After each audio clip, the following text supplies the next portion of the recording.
We're giving away 2 free dueling sabers with every single saber purchase, as long as it's a pixel, SNV or Profi or above. So you buy one, you will get 2 for absolutely free. Now keep in mind, these are the S4 boards that you will be getting, but they are still a lot of fun, and you're getting 2 sabers for absolutely free with your pixel order. So head over to theorysabers.com, take advantage of this sale. The code is FREEDOM in honor of July 4th.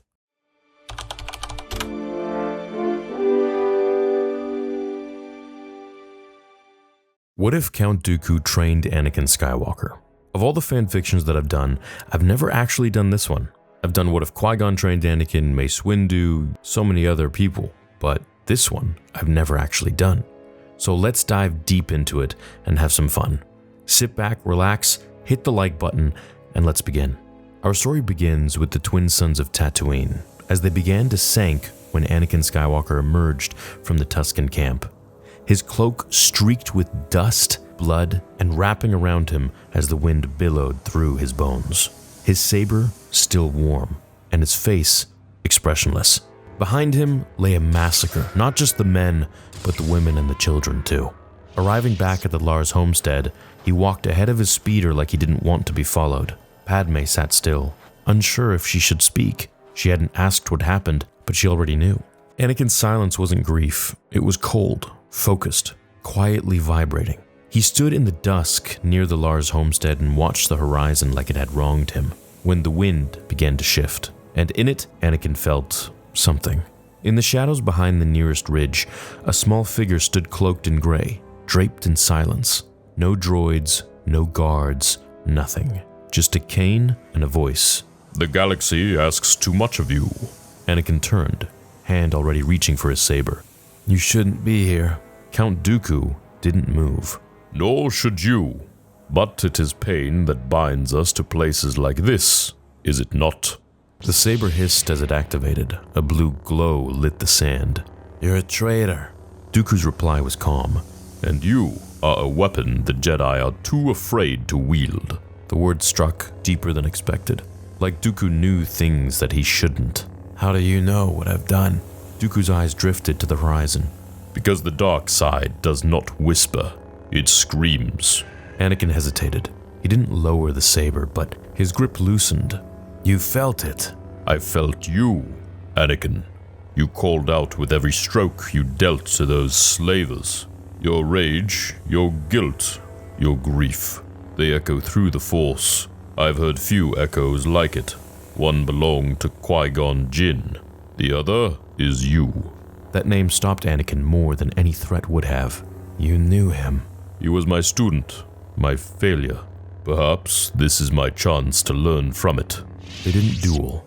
Anakin let him speak. Dooku told him about the corruption of the Senate, the rot within the Jedi Order, the way the code reduced love to weakness and fear to sin.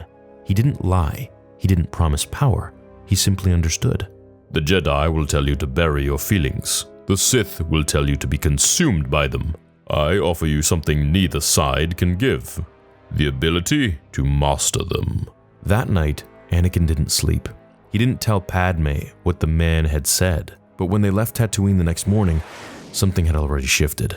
Back on Coruscant, the war was escalating. The Battle of Geonosis had claimed dozens of Jedi. Obi-Wan was knighted again in recognition of his survival, and the Grand Army of the Republic was mobilizing across the galaxy. And Anakin, well, he wasn't talking. He still trained, he still flew, and he still obeyed. But Obi-Wan could feel it. His brother had changed. He was more focused, more precise in battle, but also more withdrawn, more calculated, less idealistic. Mace Windu took notice as well, and so did Grandmaster Yoda. But they said nothing. Meanwhile, Count Dooku watched from afar. He didn't demand Anakin's loyalty. He fed it slowly. He reached out through subtle Force transmissions, impressions in dreams, pressure in the mind, the occasional masked communication embedded in Separatist code Anakin was now trained to intercept. It was like water eroding stone. Every time Anakin questioned the Jedi Council, Dooku's influence deepened. Every time Padmé appeared in his dreams, dying, screaming, Dooku's voice returned. "Learn what the Jedi fear.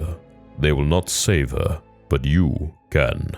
Anakin began studying Sith holocrons in secret, ones that Dooku had hidden across the galaxy. He wasn't turning, he told himself that. He was just gathering a larger view of the Force, finding answers the Jedi wouldn't give. When Obi-Wan asked what was troubling him, Anakin lied. When Yoda asked if he was still meditating, Anakin lied. When Palpatine offered to mentor him more closely, Anakin refused, because even in this timeline, something about the Chancellor just felt wrong, and Count Dooku had earned his trust. It wasn't until Christophsis that the fracture became visible. A Jedi strike force had been trapped behind enemy lines. Dooku's fleet withdrew, but not before leaving coordinates for an emergency evacuation route. Coordinates that only Anakin recognized. "You trust him now?" Obi-Wan asked. "I trust he's telling the truth." "He's a traitor, Anakin. And the Council lied to us about how this war started. Which one of us is blind?" Their argument ended with a wall punched clean through, and you can probably guess who did that. Back at the temple, the Council interrogated Anakin for disobeying orders. He saved lives, but they reprimanded him. Dooku messaged him that night. "They will break your spirit, as they did mine. I offer not chains, but freedom. Come, learn. If you wish to leave, I will not stop you." Anakin looked at Padmé sleeping and left. Hope you guys are enjoying it so far. Let's continue on to part 2 right here in this video. If you could leave a thumbs up, that would really mean a lot. The journey to Sereno wasn't recorded in any Jedi archive. The transport used no Republic channels. The stars they passed were unfamiliar even to Anakin. When he landed on Dooku's home world, the first thing he noticed wasn't military. It was personal. Sereno was quiet, regal. The air felt old, but not sinister. There was no Sith temple, no altar, no darkness flooding the sky. Just towering spires of gray stone and a sun that rose crimson through the mountain mist. The old Count met him at the edge of a cliffside platform. "You expected something else?" "I thought I'd be walking into the dark." "You are, but not blindly." Dooku didn't rush him. He didn't demand allegiance. He gave Anakin a room overlooking the valley, stocked with ancient Jedi manuscripts and war philosophy tomes dating back before the Old Republic. "To rebuild the galaxy, you must first understand how it was broken." The training sessions were absolutely brutal. Dooku forced Anakin to use his emotion, but channel it, harness it. Rage wasn't enough. Precision was power. "The Jedi fear your attachment to Padmé," Dooku said during a sparring match. "But what do you fear?" Anakin's blade halted, and he took a deep breath. "Losing her," he said, voice barely audible. Dooku struck, hard, forcing him to block. "Then let that fear make you sharper." But Dooku also tested his mind. In one lesson, he led Anakin through a series of holocrons depicting historical coups, each justified by noble intent. He paused on one from the Mandalorian Wars. "Would you sacrifice 5,000 lives to save 5 million? "If I had to." "Then you understand already. The Jedi would let both die to keep their hands clean." "And that's why they'll lose." Through it all, Anakin kept contact with Padmé, though of course it was limited. He told her that he was on a diplomatic assignment for the Chancellor. She didn't fully believe him, but she didn't press. Not yet, at least. The separation made him restless. One night, Dooku found him meditating under an arc of weathered stone. "If I fail here, this isn't the way. I won't have time to save her." "You won't fail, but even if you do, wouldn't you rather try than wait for the Jedi to let her die?" Anakin looked down at his hand, trembling, organic, not mechanical yet. "Yes." "Then let that fear be your fuel." Back on Coruscant, Obi-Wan Kenobi knew something was wrong. Anakin had been gone for weeks. His absence was brushed off by the Chancellor's office, and he left vague military records. He began to investigate, very quietly. He spoke to Padmé. She refused to give answers, but her silence spoke volumes. In a secret meeting with Bail Organa, Obi-Wan learned of intercepted Separatist transmissions, coded but with a voice signature that matched Skywalker's vocal profile. He brought it to the Council. Master Windu looked very disappointed. "If this is true, he's committed treason." "No, he's conflicted. He's looking for something the Jedi never gave him." "The dark side. Clouding his path is dangerous. He has always been." Obi-Wan made a choice. he left Coruscant without permission. Anakin was training when the ship arrived. He sensed it before it landed, and he turned to Dooku in the training hall. "He's here." And what will you do, my apprentice? "Talk to him." And if he tries to bring you back? "Then he'll have to understand. I'm not coming." Obi-Wan stepped off the ship slowly. They met at the cliff, the same place Anakin had stood when he arrived. The wind cut between them. "Why, Anakin?" "Because he listens. He sees me. Because you never did." "That's not true." "Then where were you when I told you about my mother? When I couldn't sleep? When the council laughed at the idea that I was the chosen one? I'm not a Jedi anymore," Anakin said. "I'm not a Sith. I'm free." "And Padmé?" Anakin didn't answer. The two didn't fight, but Obi-Wan left knowing the old order had lost him, and he wasn't sure that was a mistake. As a storm began to build, the skyline above Coruscant formed dark clouds, rolling unnaturally fast across the towers, drawn not by weather, but by the will of the dark side. The Chancellor's office, once a symbol of diplomacy, now pulsed with tension. Inside, Darth Sidious stood at the edge of the transperistyle viewport, hands clasped behind his back, watching. He had known this day was coming. The moment Anakin chose Dooku over him, the threads began to fray. The Clone Wars were still raging on, but the Separatist leadership had grown more erratic. Dooku no longer responded to summons. General Grievous was missing, and Anakin, his prized asset, had gone silent. Betrayal, Sidious muttered. It always returns to me.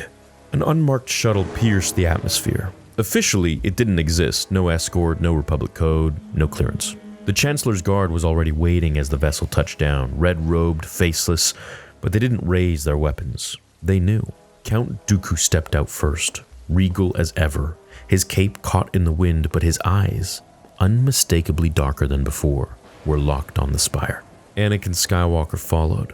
No robe, no Jedi cloak, no Sith armor. Just a worn flight tunic, a saber clipped to his belt, and a look in his eyes that said he knew what he had come to do. Inside the Chancellor's office, the air changed the moment the doors opened. Palpatine turned slowly, his face twisted into a grin so faint that it barely existed. "Ah, the prodigal knight returns and brings a ghost with him." Anakin didn't blink. Dooku's hands were behind his back. "You lied to me." "All great leaders lie. The question is, why?" "To enslave him. You built him as a blade, not as a student." Sidious raised an eyebrow. "And you?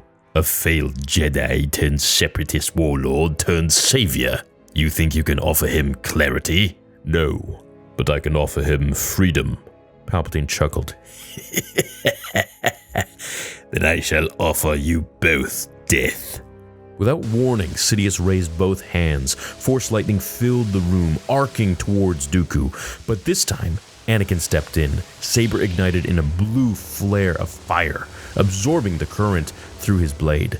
His stance was solid, his expression focused. "Not this time." Dooku circled left, drawing his curved hilt saber with grace. The office darkened, shadows swirling unnaturally. Sidious drew his own weapon, blood red, jagged, humming with old hatred. What followed was a three-way storm of speed, fury, and philosophy. Sidious struck at Dooku with savage bursts of lightning, fast strikes, aiming not for death but humiliation. Dooku parried with precision, footwork, but was extremely tight and elegant. He wasn't faster, but he was older, wiser, and had fought this opponent in his mind 1,000 times. Anakin was the unpredictable variable. He circled the fight, letting the Sith focus on each other before stepping in to break patterns. Sidious began to lose ground. He twisted to disarm Dooku, lightning to the face, followed by a low blade sweep. Dooku fell to one knee. "You are nothing but a relic." Anakin surged forwards, blocking the death blow meant for Dooku's head. "He taught me more in months than you did in years. And all this time, a Sith Lord." And for the first time in a century, Sidious began to doubt. Lunging at Anakin, saber high, lightning in his offhand. But Dooku, with a final reserve of strength, rose and plunged his blade through Sidious's back. The scream was not human. Sidious turned, mouth open in rage, and Anakin struck, cleaving through the Emperor's chest. Silence. Nothing but the hum of two blades echoed into the wind. As a gust billowed through all of their robes, Sidious collapsed, his body crumpling not to dust, not to smoke, but to deafening silence. The dark side did not vanish, but it weakened. An echo finally interrupted. The shadow was no more. The Jedi Council knew something had changed. Yoda, meditating, opened his eyes. The shadow that had clouded the Force had lightened, but not lifted, but fractured. Mace Windu sat quietly in the council chamber, hands steepled. "The Chancellor is dead," a clone officer said via holocom. "Killed by Jedi fugitives." Yoda stood. No, not fugitives. The beginning of the truth, it is. Later that night, Anakin stood at the edge of the same Chancellor's office, his saber deactivated. You could take it. Rule the Empire. None would stop you. Anakin didn't answer. He looked at the city. The war still raged in parts of the Outer Rim. Grievous had fled. The Senate would be in chaos. The galaxy doesn't need a ruler. It needs time. And you? What do you need? Her. And peace, in that order. Palpatine never formed the Empire. The war ended without his manipulation, and Anakin didn't fall all that much. He wasn't redeemed, but he never was really broken to begin with, because he had been given what he was denied in canon by the Jedi, a teacher who understood who he was, not what he was expected to be, and not to be made into a tool or a weapon. In this timeline, Anakin did leave the Jedi, but I almost feel like this is probably the most realistic life for him. It's kind of balanced, kind of like he is in a sense of using both sides of the Force. He's not good, he's not evil, he's just living at this point.